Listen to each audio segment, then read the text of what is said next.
Hello everyone. So in last lecture or last couple of lectures, what we saw were designing of basic controller or compensating element. The basic element were proportional element, a derivative element and an integral element, or a combination of proportional and derivative, or a proportional integral controller, or a combination of all of these three. And through those problems we saw, well, when can we add pi, when we not add pi, what are the effect of adding just a proportional controller, what are the effect of adding just a derivative controller, and so on. So those problem gave us little idea of what happens actually when we try to design controller, to do it blindly without worrying about stability or not, in what pi controller asks us to be careful of, right? So the derivative controller we saw had its is a transient response of system in case when proportional controller is not good enough to stabilize my system. So what we will do here is to do a little further more analysis of those component. Okay, so what we did so far is, well, just to sum up, so we had a proportional element, a derivative and an integral element. Okay, the standard thing is just to be the objective being to track a certain reference at a output. So well, proportional controller itself, what we saw was it's very simple to implement, but it may not be able to meet some specifications. Okay, sometimes it is not even good enough to stabilize the system stability. So when I look at proportional and derivative controller, we saw that it actually has a very good transient response. It could stabilize the system, and then based on the value of Kd, which added damping into the simple second order system, it provide more control over where I should place my poles of the closed loop system. Okay, then integral controller, well, it had perfect tracking of constant reference input, because it has a 0, added a 0 at origin, and I know that type 1 system, if the reference signal is a step, then it could track it perfectly. And it also has a good effect of rejection of constant disturbance input, where we saw that if plant had some some poles at origin, they were not good enough to neglect or reduce or reject the effect of disturbance. So in that case, we actually needed to have a controller which had a pole at origin. So a second order system, will all these proportional, derivative and integral controller, they add to stability. I can also look at where to place the poles. Placing the poles, I know, has a lot of effect on relative stability of the system, perfect tracking of constant reference input, and also I could reject the constant disturbances with the help of integral constant. So what we will do here is just get little more understanding of these integral and derivative actions and what are the practical issues while I implement PID controller.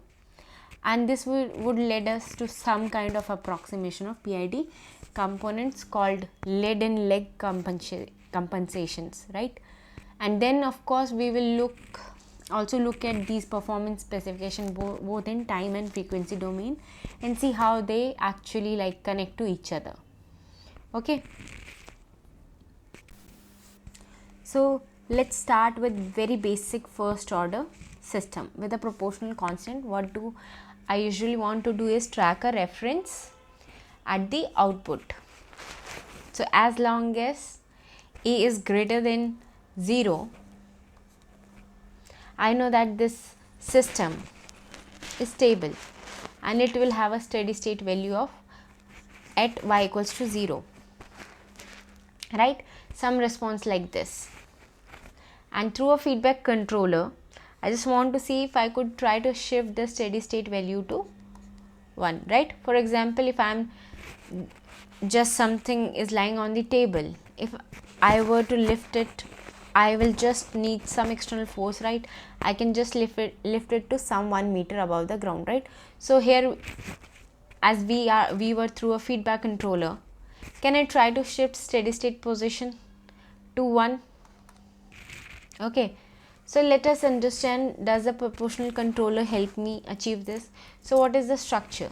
I have a reference, I have an output, I have an error y kp, the UPS is equals to kp times ES. This goes to input to the controller and then generates an output.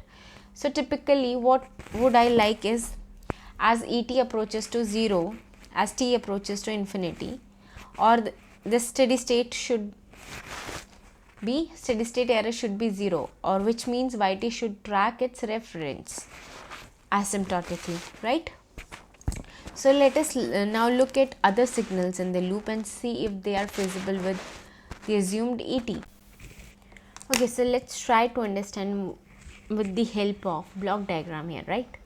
Okay, so let's just see with the help of block diagram, just what do I want is E2 approach to 0 as t approaches to infinity, error approaches to 0, or y to track a reference, output should track reference as t approaches to infinity.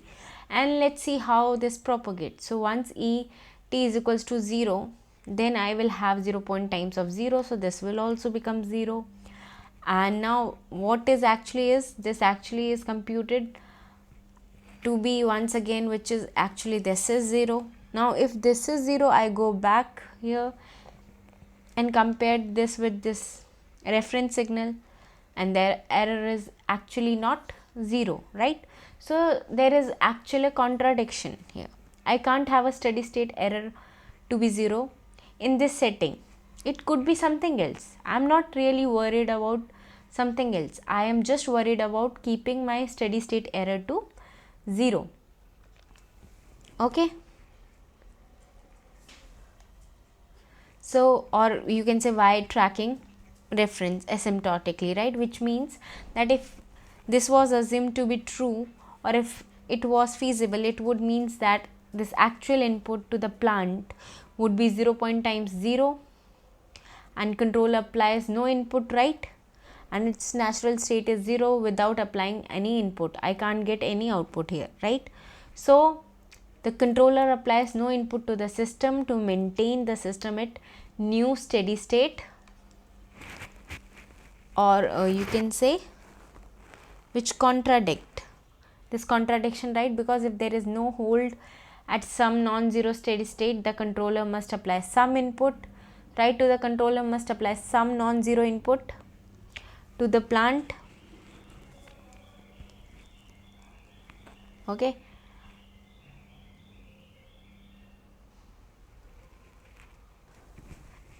non-zero input to the plant to maintain the output at some non-zero error can't be 0. So we are only worried is the steady state error is 0 when I have a first order plant with the proportional controller in a closed loop. Is it tracking a step? Well, the answer is no. We also know these answer via the time domain analysis. We also know the answer via the error constant, which we had found out. Okay. So let's say, well, I'm not really worried about having a steady state error of 0, but some number. So I take a plant controller configuration and then I can compute the error as 0.1. Okay, so my error is 0.1, this one, ES. So this is again follow the first order system analysis which we have learned earlier. Okay, so let us see how is this consistent. So there is a steady state error of 0.1. This error get multiplied by 9 and the input signal here will be 0.9. So it is 0.9, and then the output because of this input will be 0.9 at a steady state. So I am holding this guy at 0.9, but to hold this guy at 0.9 I am actually having a non-zero input, right, which is actually 0.9. So I can, with some adjustment, So this guy reduce the steady state error, but of course the steady state error goes to 0, goes to infinity, and again it will lead to some other contradictions. So the steady state error will never goes to 0, but we will reduce it to some number depending on the choice of Kp. Okay, so the proportional constant, it reduces steady state error but doesn't eliminate it completely.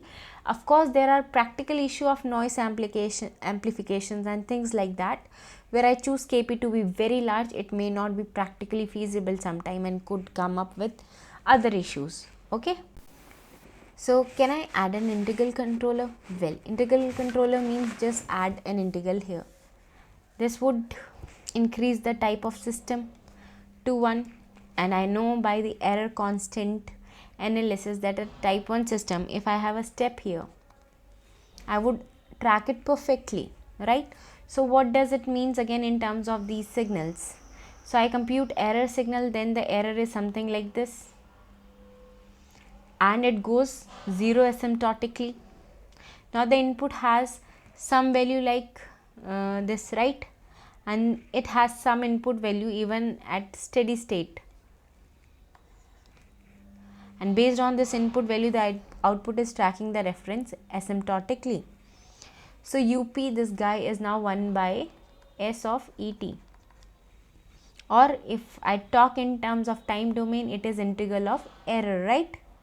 So this signal you integrate it and you get UP. Earlier it was just getting multiply. If it was 0, it was 0.5 times 0. If it's 5, it's 0.5 times 5, and so on. So the controller input is now the integral of error signal, and when I do this, what I observed is the controller output is non-zero. See, it is also always non-zero. So there are some points where error goes to 0 whatever, but the controller input is non-zero, through the error has gone to 0. Similarly, I would also show, we also did this in some problem earlier, that when there is a constant disturbance, which would probably comes from here, the error due to disturbance accumulated, and it is used to reject the effect of disturbance. So in this case the output of the controller is the integral of the error. So the controller output, which is input to the plant, right, this guy is non-zero, though the error is gone to 0. So you can see this here. Okay, it goes to 0. There is some steady state error, steady state value of input here, right? Similar analysis it would also do for disturbance rejections, as we have seen in some problem earlier. So is that all? Is all if life now easy, that just add an integral and then steady state error has gone? Well, it also comes with some set of rules.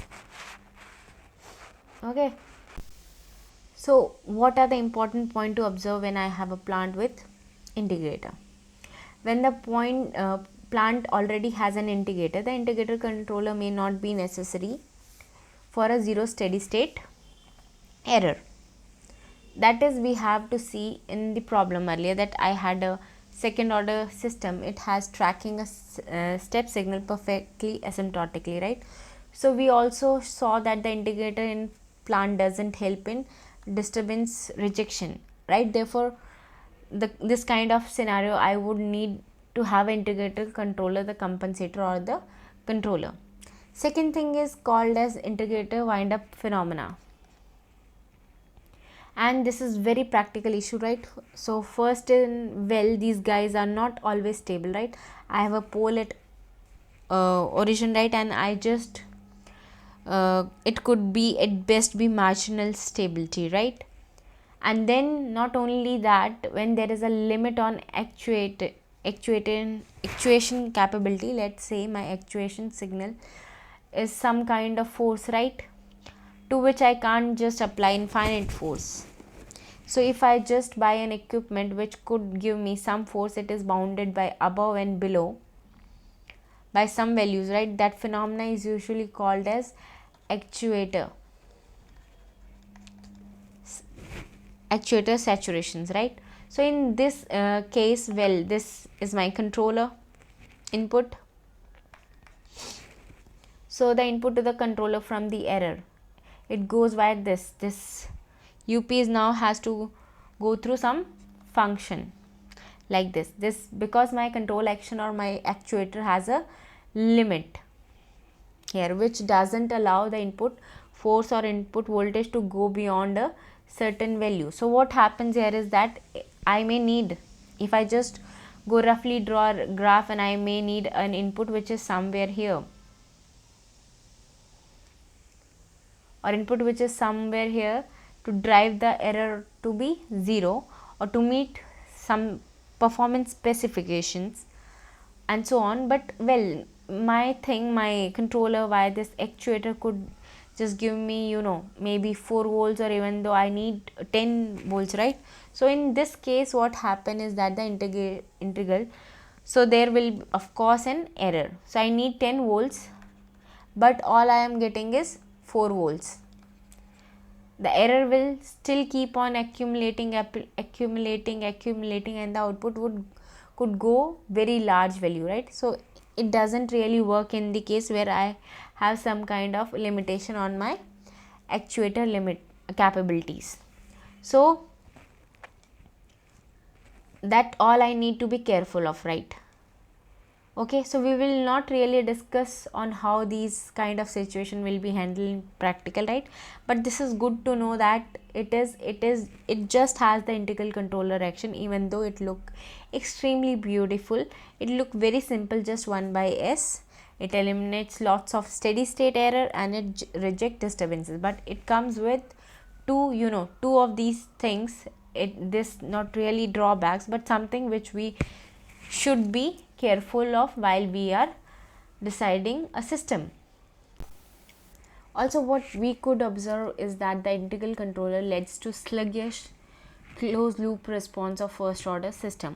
What does this mean? Let's just take a normal proportional controller and a plant as 1 by S plus 3, and root locus will tells me that K increases, this guy will runs towards infinity.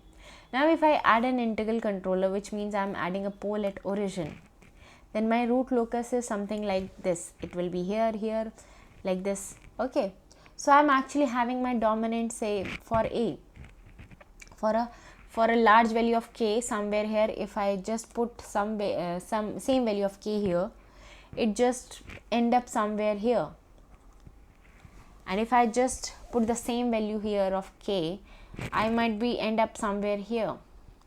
So this means that for the value of K, where my pole is without the integral action, you may have at minus 12 or minus 10 or somewhere in between. This response is faster than just having a pole or this complex pole at minus 1.5 J or something, right? Which means the response has become sluggish, which means my poles, or what I could now define as dominant poles, are now closer to origin, and that might, or here the system might be oscillatory.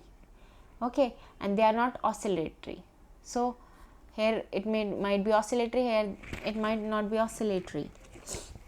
Okay, so then if you look at higher order plant, they may lead to instability. So we had seen in problem, right? So we just add some case where I just had J by S square plus S plus 1, and you get some constant here, right? So no matter what the value of the constant, where this system is always unstable, right? So what about the original plus derivative control system? The input to the plant now comes out, it looks like Kp plus Kds of error. Okay, so a similar thing I am writing in time domain, where this is derivative of error. So what we had seen earlier in first lecture of this PID controller, that the derivative controller couldn't act on error but also on not only acts on error but also on rate of change of error, which improves the relative stability, right? And we are adding a 0 to the open loop transfer function in the left half plane, and this 0 has effect of pulling the root locus to the left, right, away from the imaginary axis in the stable region of the more and more relative stability, right? And not only that, right, the derivative term is in some sense it has some anticipatory effect, some anticipatory behavior. It predict how fast the error is changing, and therefore it could take a corrective action much faster than if it couldn't have this derivative of error term. Okay, so what is the effect of adding this proportional and derivative terms, right? So we have seen this again in earlier problem, but it is good for us to rewind us every now and then. So this is just 1 by js square, and it had a kp without kd, and I know that it is not stable, then the root will always be on imaginary axis. As soon as I add kd, I have introduced a damping term, and by proper choice of kd I could choose a system is undamped, overdamped, critically damped, and I can play around the response of the system, right? So kd influence only this s term, s1 term, kp influence only s naught term, right? Then, well, to have control over the closed loop poles location, I need two things, right? So the standard thing was I had omega n square s square plus 2 zeta omega n s plus omega n square. So this omega n together with zeta characterize the complete behavior of closed loop system, right? So therefore we here both these terms kp and kd are necessary to have complete control over the closed loop poles. So in previous slides, and we had said, well, the derivative in terms is some sense anticipatory or predict. It can predict what is going to happen in future, and these systems are called non-causal system. Moreover, while defining transfer function, we said, or we defined a proper transfer function in such a way that the number of poles should be equals to number of 0, or number of poles should be greater than number of zeros, where the number of 0 were greater than number of poles, as in this case there is a 1 0 and no poles. This were improper transfer function, and then I could not realize, or I could not be able to realize in practice, right? So I can't just go to the market and say Amazon.com and say, well, I was looking for a derivative controller. That will not happen, right? And amplification of noise, when I'm looking at derivative component here, and say I have first, like where you have a frequency noise, the effect of derivative could be very bad in terms of amplification of noise, right? So the derivative terms act on the rate of error, right? And therefore the output is highly susceptible to the noise if it is changing or higher frequency, and this noise can be cancelled can either through the measurement of sensor or through the reference signal itself. So just for practical purpose, sometimes it's good for us to add derivative controller in the feedback loop. Okay, and if I have no noise sensor, right, so I can then I can reduce the effect of noise which are evaluating through this, right? So in this case the noisy reference signal get filtered before, or it get filtered in the forward path before encountering a differentiation. It doesn't the noise signal doesn't really act or encounter the differentiator, right? But of course still I have to take care of noise which is going from ys. That is bit of trade-off here, but just some issue which we have to be careful while dealing with these things in practically. So the point is now, well, I have a derivative controller, I design nice property, as I also told you can't buy it in the market. Well, what do I do? Well, I can make an approximation so to address both the issues. I will tell you why I am addressing actually both of these issues, amplification of noise, and I can also take care of non-causal causality. To address both these issues, I have approximated PD controller now, right? So in such a case that, as I just, if you see, I am just taking KDS, which is actual derivative term, and I'm adding a pole here. I do this S by P just to keep DC gain. So KDS is causal, and I have a one pole and one zero. Okay, now as P approaches infinity, TDS approaches KDS, and we recover the original derivative controller again, which is non-causal. Okay, so what does this guy do? 1 by S by P plus 1, this act as low pass filter. As we saw in frequency response, well, it goes something like this, right? And you have some kind of bandwidth, right, a cutoff frequency, and we had called. So this multiplication terms act as low pass filter and eliminates high frequency content before passing through a differentiator, right? And using a noise frequency content before passing through differentiator, right? And usually noise is high frequency signal so far.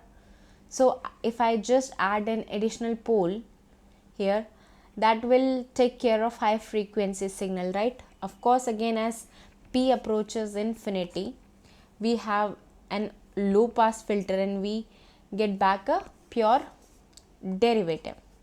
So I have done two things here.